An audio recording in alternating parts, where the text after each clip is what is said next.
السلام علیکم ورحمۃ اللہ وبرکاتہ۔ دوبارہ موجود ہے Islamic TV programme light of Islam لے کر۔ بہت اہم سبجیکٹ پہ آج بات ہو رہی ہے، اخلاق پر۔ اخلاق اگر ہم دیکھیں تو ہمارے جو رول ماڈل ہے وہ ہمارے پیارے نبی صلی اللہ علیہ وسلم۔ آپ کے اخلاق کس قدر بلند اخلاق تھے۔ آپ آئینے کے سامنے ٹھہرتے تو یہ اپنے آپ سے ظاہر کرتے، اللہ سے دعا کرتے کہ یا اللہ آپ نے میری صورت اچھی بنائی ہے، میرے اخلاق بھی اچھے بنا دے۔ کس قدر پیاری دعا ہے، اور ہم تو ان کی دھول میں سے بھی نہیں آتے۔ ہمارا مقامی کیا ہے، لیکن اللہ کے پیارے نبی صلی اللہ علیہ وسلم کئی اور مقام پر کہنے لگے، میں اخلاق کو سکھانے کے لیے دنیا میں بھیجا گیا ہوں۔ تو اخلاق بہت اہم چیز ہے، اس کو سیکھنا ہے، سمجھنا ہے اور اپنی زندگی میں امپلیمنٹ کرنا ہے۔ جی، پہلے سوال یہی ہے آپ کے کہ اخلاق کس کو کہتے ہیں؟ اخلاق جو ہے سب سے شارٹ یہی ہے کہ اپنے آپ کو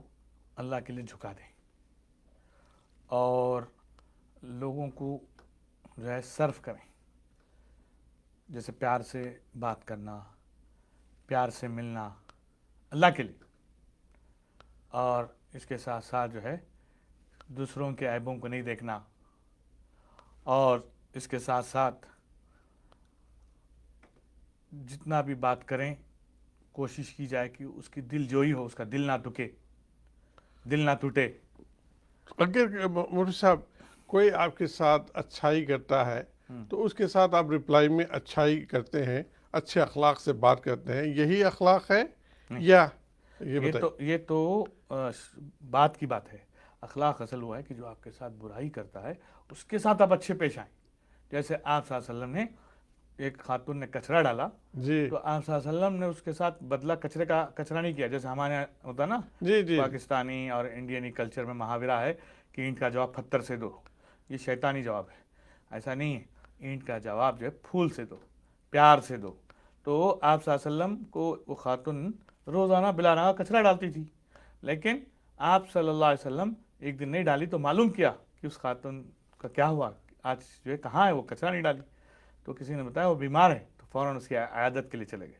اس کی مزاج پرسی کے لیے چلے گئے۔ ماشاء اللہ۔ اور وہ جیسے ہی گئے آپ صلی اللہ علیہ وسلم تو وہ گھبرا گئی، کیونکہ ہمیشہ حضور اکرم صلی اللہ علیہ وسلم پہ ظلم کرتی تھی، وہ کچرا ڈالتی تھی۔ جی جب رات میں نکل رہے ہیں یا دن میں نکل رہے ہیں، نماز کے لیے نکل رہے ہیں، اللہ کی عبادت کے لیے، تو پورے کپڑے خراب کرتی تھی۔ اب وہ یہی سوچ رہی تھی کہ میں بیمار ہوں، آج مجھ سے بدلہ لیں گے، وہ آج جو ہے میں پکڑی گئی،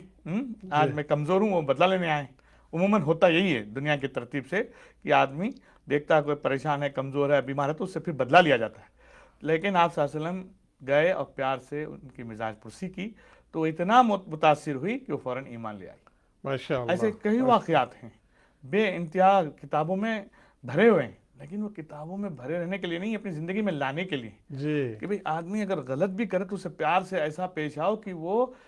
جو ہمارے قریب ہو جائے۔ لیکن اللہ معاف کرے، کم درجہ یہی ہے کہ اخلاق کا، جیسے انگلش میں محاورہ بھی ہے، give respect and take respect, یہ تو آخری درجہ ہے کہ وہ آپ سے ریسپیکٹ سے پیش آ رہا ہے تو آپ بھی ریسپیکٹ سے پیش آؤ، یہ تو آخری۔ لیکن ہم اس کے بھی گئے گزرے ہیں، ہم وہ بھی نہیں کرتے۔ ہمارے دلوں میں ہمیشہ گندگی پڑی ہوئی ہے، ایک دوسرے کی برائیاں بھری ہوئی ہیں، لوگوں کی باتیں سن کے آ جاتے ہیں باتوں میں۔ آپ سے ارشاد فرمایا وہ بندہ مومن نہیں ہو سکتا، اس بندے پہ ٹرسٹ نہیں کر سکتا، مفہوم حدیث کا، جو لوگوں کی باتوں میں آ کے فیصلہ کر دیتا ہے۔ جب تک کہ اس کو شور نہ ہو وہ کسی کی باتوں میں نہیں آنا چاہیے۔ ساری دنیا کچھ بھی کہے، جب تک وہ آنکھوں سے نہ دیکھ لے، جب تک اس کی تحقیق نہ کر لے کہ یہ بات صحیح ہے کانوں غلط، سے نہ سنے۔ ہاں وہی تحقیق نہ کر لے، کانوں سے نہ سن لے، جو ہے پورا حتمی طور سے پتہ نہ چل جائے کہ وہ صحیح ہے غلط، تب تک جو ہے اس کو فیصلہ نہیں کرنا چاہیے۔ یہاں بیوی نے بول دیا یا شوہر نے بول دیا یا بھائی نے بول دیا یا بہن نے بول دیا، یہ سب چیزیں کانا پھوسی چلتی رہتی ہے، غیبتیں چلتی رہتی ہیں، غیبتیں اتنی عام ہو گئی ہیں، جھوٹ اتنا عام ہو گیا، بہتان اتنا عام ہو گیا کہ آپس میں بھائی بہن میں محبت نہیں، بیوی بچوں میں محبت نہیں، شوہر میں محبت نہیں۔ ایک ایسا لگ رہا ہے جیسے جنگل ہے، انسان نہیں، یہ جنگل میں رہتے ہیں، جنگلی۔ اور پھر اس کے ساتھ ساتھ جو ہے اللہ کا ڈر و خوف نکلنے کی وجہ سے ہمارا حال تو ایسا ہوگا جیسے اللہ نے خود کہا کالانعام والعزل، کہ یہ جو جانوروں سے بدتر ہے۔ نہ ہمدردی ہے، نہ مساوات ہے۔ اب دیکھیے وہ کتنا مشہور واقعہ ہے کہ جنگ احد میں جو ہے ایک صحابی اپنے کزن کو ڈھونڈنے کے لیے نکلے، دیکھا کہ جو ہے وہ بالکل جانکنی کے عالم میں پانی کو طلب کر رہے ہیں، فوراً کہیں سے انتظام کر کے ان کے پاس لے گئے تو انہوں نے آواز سنی، کوئی دوسرا ساتھی، ان کا کوئی رشتہ دار بھی نہیں، وہ بھی پانی کے لیے طلب کر رہے ہیں، وہ دوسرے صحابی، تو انہوں نے اشارہ کیا کہ پہلے ان کو جا کے دو۔ پھر وہ دوسرے صحابی کے پاس گئے لے کے وہ اپنے وہ جو کزن تھے پانی، تو دیکھا کہ وہاں تیسرا کوئی آواز دے رہا ہے، انہوں نے بھی اشارہ کر دیا آپ ان کو لے کے جاؤ۔ تو جیسے وہ تیسرے کے پاس گئے تو وہ اللہ کے پیارے ہو گئے، پھر بھاگتے ہوئے دوسرے کے پاس آئے تو وہ بھی اللہ کے پیارے ہو گئے، پھر بھاگتے ہوئے پھر اپنے کزن کے پاس آئے جن کو پہلے انہوں نے پلانا چاہا تو وہ بھی اللہ کے پیارے ہو گئے۔ پانی نہیں پیا لیکن اتنا پیش کر دیا قیامت تک کے لیے کہ اخلاق کیا ہوتے ہیں، کہ اپنے آپ کو مارو اور دوسروں کو پرائرٹی دو، اپنے آپ کو بٹا دو اللہ کے لیے اور دوسروں کا خیال رکھو۔ تو وہی میں کہہ رہا ہوں، ایسے ہزاروں لاکھوں کروڑوں مثالیں ہیں، لیکن اللہ معاف کرے ہمیں پتہ نہیں کیا ہو گیا کہ ہم جو ہے وہ چیزوں کو لینا ہی نہیں چاہتے۔ اگر بات کرنے جائیں تو کہتے ہیں یہ بکواس چھوڑو، یہ سب باتیں دقیانوسی ہیں، یہ سب باتیں جو ہے بیکورڈ ہیں، نعوذ باللہ۔ اتنی جہالت میں آنکھوں سے بتا رہا ہوں، کبھی میں نے نہیں دیکھی اور کبھی میں نے نہیں سنی۔ پچھلی تاریخیں بھی ہیں، مسلمانوں کو اللہ تعالیٰ کھولا ہے الحمدللہ خیر کے ساتھ، خاص طور سے امریکہ میں جتنے مسلمان ہیں اللہ ان کو نواز رہے ہیں الحمدللہ، ان کی جو ضرورتیں جہاں سے وہ آئے ہیں اس سے زیادہ ان کو مل رہی ہیں۔ ٹھیک ہے، ہر ایک آدمی کا لیول الگ ہے، کچھ کے پاس زیادہ کچھ کے پاس کم ہے، لیکن پھر بھی ہاں ماشاءاللہ بڑی سہولتیں ہیں۔ لیکن چار باتیں ہم نے کیا سیکھ لی، انگلش بولنا، ہمیں جو ہے تھوڑا سا انگلش بولنا کیا آ گیا، تھوڑا سا ہمیں جو ہے پیسے کیا آ گئے، تھوڑا ہمارا گھر کیا بن گیا، تھوڑا ہمیں کیا ہوا کہ ہمارے پاس کیا بیلنس بن گیا، تو ہمارے اخلاق ہی ختم ہو گئے۔ ہم منہ چڑھا کے بات کریں گے، کسی سے بات کریں گے تو جو ہے اکڑ کے ایسے جیسے کہ ہمارے سے بڑا کوئی ترم خواہ نہیں ہے، اور اس کے ساتھ ساتھ کسی کا دل کی پرواہ نہیں، جو منہ میں آپ بکیں گے کہیں گے ہم بالکل اسٹریٹ فارورڈ ہیں، ہم جو ہے بولتے ہیں۔ اسٹریٹ فارورڈ کا مطلب یہ نہیں کہ ہم دل دکھاؤ، آپ صلی اللہ علیہ وسلم نے ارشاد فرمایا کہ لوگوں کے کچھ بھی حالات ہو میرے پاس مت لاؤ، صاف فرما دیا کہ دیکھو کچھ بھی ہو مجھے مت بتانا، میں سب کے لیے اپنا دل پاک رکھنا چاہتا ہوں۔ یہ کتنی بڑی بات، ہم یہاں پوچھتے رہتے ہیں اس کا کیا ہے، اس کا کیا ہے، یہ سب چھاکاندانی کرنا اور جو ہے لوگوں کے پرسنل چیزوں میں جانا کہ وہ کیا کر رہا ہے، وہ کیا کر رہا ہے، اور پھر جو جلس کرنا، یہ سب شیطانی چیزیں ہیں۔ آپ نے ارشاد فرمایا کہ حسد رکھنا، جلس کرنا ایسا ہے جیسے اپنے نیکیوں کو جو ہے آپ سوکھی لکڑی جیسے آگ میں ڈالتے ہیں تو جلا دیتے ہیں، ویسے اپنی نیکیوں کو آپ جلا رہے ہیں، برباد کر رہے ہیں۔ غیبتوں سے جو ہے خود علماء کہتے ہیں کہ ہماری پوری نیکیاں، جیسے میں نے غیبت کی آپ کی فرض کرو نعوذ باللہ، تو آپ کو میں نے اچھی میری قبولیت نیکیاں دے دی، کتنا ہمارا پہلے پاس تو ہمارے پاس نیکیاں ہی نہیں، اب نیکیاں نہیں ہے تو کیا ہے کہ ان کے گناہ ہمارے اوپر آ جاتے ہیں۔ تو فقہاء نے یہاں تک کہا مذاقن کہ اگر تمہیں بہت ہی کھجلی ہو رہی ہو، الرجی ہو گئی ہے، غیبت نہیں کریں گے تو آپ بڑی انکمفرٹیبل سے، تو پھر اپنے ابا کی کرو، اپنے اماں کی کرو، تاکہ آپ کی نیکیاں ان کو جائیں کسی اور کو نہ جائیں۔ سمجھانے کے لیے، کوئی ماں باپ کی تو کرتا نہیں ہے، لیکن یہ سمجھانے کے لیے کہ مت کرو، اگر کرنا ہی ہے تو پھر تمہارے دشمنوں کو تم کہتے ہو دشمن ہے، تم ان کو اپنی نیکیاں دے رہے ہو بھائی، تم ان کے ساتھ برا نہیں اچھا کر رہے ہو، تم محنت کر کے ایک آدھ نماز پڑھ لیتے ہو، اب وہ بھی پتہ نہیں قبول ہوتی ہے نہیں ہے، کچھ اچھا کام تھوڑا موڑا کر لیتے ہو، پتہ نہیں اس کا کیا حال ہے، اور تم جو ہے کوئی غیبت کر کے وہ پوری نیکیاں ان کو دے رہے۔ تو اسی لیے بھائی ہمارے اندر یہ ضروری ہے، اس وقت سب سے بڑا میجر ڈیزاسٹر ہے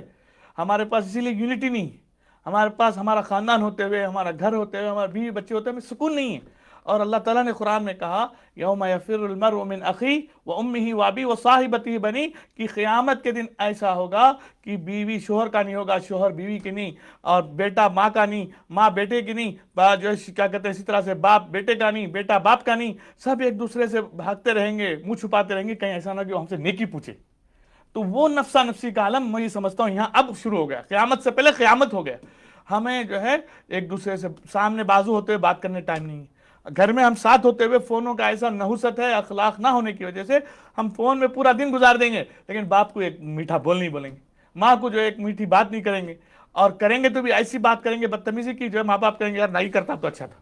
تو ایسا ہمارا حال بچوں کا ہو گیا، ہماری جو ہے غفلت کی وجہ سے ہم بچوں کو دوش نہیں دیتے، ہم نے جب جو ہے ان کو سکھایا ہی نہیں وہ چیزیں، یہ دین کا وقار ہے، یہ دین کا معیار ہے، یہ دین کی پہچان ہے، یہ دین کا جو ہے اصل کامیابی ستون ہے۔ ہم نماز پڑھ رہے ہیں یہ اپنا پرسنل عمل ہے، ہم روزہ رکھ رہے ہیں یہ اپنا پرسنل عمل ہے، کوئی نہیں جانتا کہ آپ روزہ رکھتے ہیں کہ نہیں، کوئی نہیں جانتا کہ آپ نماز پڑھتے ہیں کہ نہیں، لیکن اخلاق سے ساری دنیا آپ کو پہچانے گی کہ آپ مسلمان ہیں یا کافر ہیں۔ آج جو ہے مشکل سے مشکل ہو گیا، کیونکہ بھئی غیروں میں بھی وہی حال ہے، ہمارے میں بھی یہ حال ہے، تو کون پہچانے گا مسلمان ہے؟ تو ہمارے پاس پہلے یہ تھا کہ صحابہ کے اندر ایسے ان کے اندر اخلاق تھے، ایسے ان کے اندر سادگی تھی، ان کا مزاج اتنا پیارا تھا کہ لوگ کہتے تھے کونو مثلنا، کہ ہم آپ کی طرح بننا چاہتے ہیں، اور یہاں تک کہتے تھے آپ انسان نہیں ہیں، آپ لوگ فرشتے لگتے ہیں، آپ کے اتنے اچھے اخلاق، نہ جھوٹ بولتے ہیں، نہ دھوکہ دیتے ہیں، نہ کسی کا برا چاہتے ہیں۔ کتنے مثالیں ہیں، بزنس پہ بھی جائیے، ایک صحابی کے بارے میں آتا ہے کہ ان کے پاس جو ایک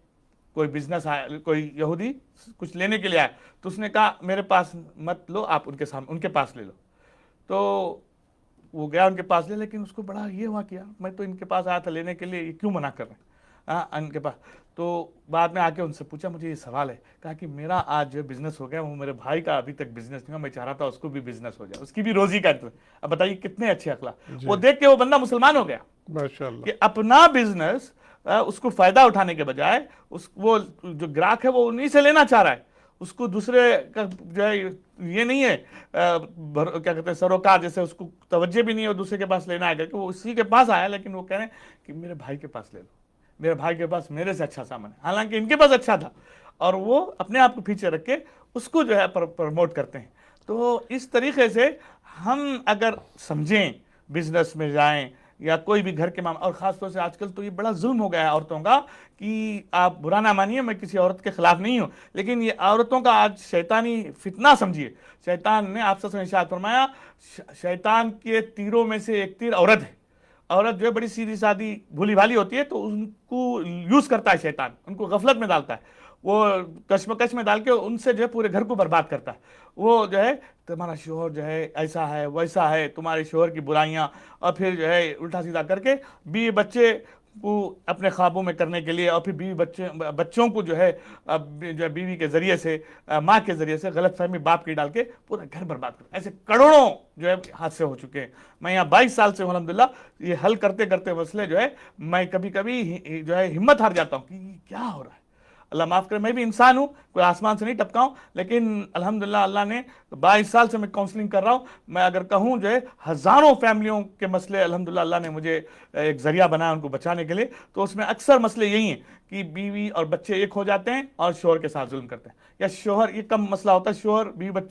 بچوں کو ساتھ لے کے جو ہے بیوی کے ساتھ ظلم کرتا ہے۔ یہ سب چیزیں شیطانیت ہے، بیوی بھی آپ کی، بچے بھی آپ کے، اور اگر عورت ہے تو شوہر بھی آپ کا، بچے بھی آپ کے۔ ہم یہ گروپ بازیاں کرنا، غلط فہمیاں ڈالنا، غیبتیں کر کے جو ہے آپس میں ایک دوسرے کو لڑانا، اگر وہ نہیں کرتے ہیں تو پھر آگے چل کے یہ ہوتا ہے کہ بیوی جو ہے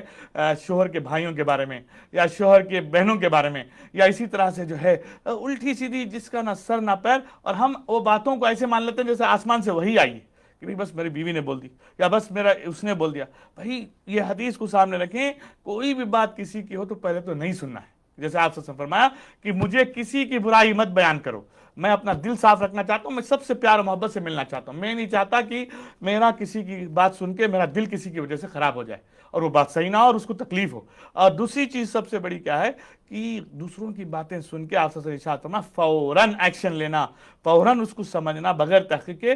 وہ بندہ جو ہے اللہ کے رسول کے سامنے وہ اعتبار والا نہیں ہے، وہ بھروسے والا نہیں ہے، اس کی بات کا کوئی اعتبار نہیں۔ اگر وہ گواہی بھی دے تو آپ سے فرمایا مفہوم حدیث کا، اس کی گواہی مت لو۔ آج ہر گھر میں یہی مسئلہ ہے، بچوں کو سب جو ہے غلط فہمیاں پیدا کر کے بڑوں کی عزت ہی ختم کروا دیں۔ جو ہے بچے بڑے ہو رہے ہیں، نہ ان کو خالہ کی عزت ہے، نہ ان کو ماموں کی عزت ہے، نہ ان کو چاچا کی عزت ہے، وہ ایسا سمجھتے ہیں کہ جیسے کہ وہ کوئی آسمان سے اٹھ رہے ہیں، ان سے بڑا کوئی سپریم نہیں۔ اور یہ اخلاق بچوں کے اگر ہمارے ہو رہے ہیں تو ان کا آگے چل کے کیا فیوچر ہوگا، آپ ہی سوچئے۔ تو اسی لیے ہمیں اسے ڈرنا ہے اور اپنے آپ کو فکس کرنا ہے۔ بچوں کی زبان پہ گالی گلوچ بھی آ گئی ہے۔ ہاں بہت۔ اچھا، یہ گالی گلوچ کا کیا مسئلہ ہے، کیا اس سے کیا وعید ہے؟ بھائی گالی گلوچ ایسی شیطانی چیز ہے، آپ صلی اللہ علیہ وسلم نے سب سے پہلے سیدھی سادی بات بتا دی کہ جس نے مفہوم حدیث کا کہ جس نے گالی دی، وہ گالی جو ہے اس نے اپنے آپ کو دی ہے۔ جیسے کہ آپ سے ارشاد فرمایا مفہوم ہے کہ ایک بال ہے، اس کو دیوار پہ مارتے ہیں تو وہ بال جو ہے دیوار پہ چپکتا نہیں ہے، واپس وہ ہمارے پاس ہی آتا ہے، باؤنس بیک ہوتا ہے۔ ہاں، تو اسی طرح سے گالی گلوچ اور الٹی سیدھی چیزیں جو ہوتی وہ جب ہم بولتے ہیں کسی کو، اس کو نہیں۔ ایک چھوٹی سی مثال سنیے کہ آپ صلی اللہ علیہ وسلم ایک مجلس میں بیٹھے ہیں، ابو جہل آتا ہے اور آ کے اس مجلس میں آپ صلی اللہ علیہ وسلم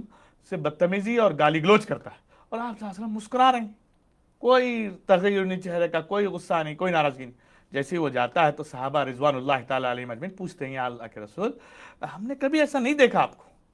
اللہ کے رسول ہم نے کبھی ایسا نہیں دیکھا، اس نے گالیاں دی، کوئی اچھی بات تو نہیں کہی، لیکن آپ مسکرا رہے تھے. تو آپ صلی اللہ علیہ وسلم نے ارشاد فرمایا کہ وہ جو کچھ کہا سچ کہا. تو صحابہ بڑے گھبرا گئے، یہ کیا بات ہوئی، پوری الٹی سیدھی باتیں کہی. پھر آپ صلی اللہ علیہ وسلم نے ارشاد فرمایا کہ وہ جو کچھ کہا وہ اپنے بارے میں کہا،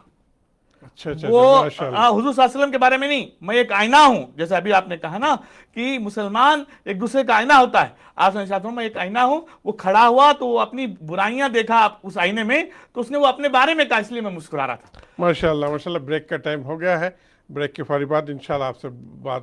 جاری رہے گی. السلام علیکم ورحمۃ اللہ وبرکاتہ.